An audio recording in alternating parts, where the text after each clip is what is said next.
than you, Dan. The grief is profound, and the act is unforgivable. And it has left an emptiness in our hearts and in our lives that only he could fill. The murderous coward who took Dan's life also took my life as I knew it.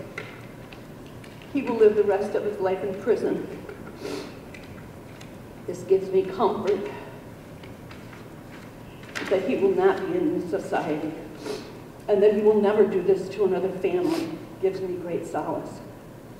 If not for the grace of God, my family and friends, I would not be here today. I know that I will have to offer forgiveness as part of my healing, but that is not today. Today I honor the Kalamazoo public safety officers, the detectives, the prosecutor's office for their diligence and hard work to bring you to justice. In closing,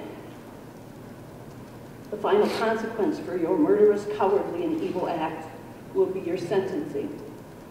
You are the coward who could have stopped this at any time, who denied to help Dan as he lay dying and told him to shut up after orchestrating his death. You have tried everything to not accept responsibility in this nightmare.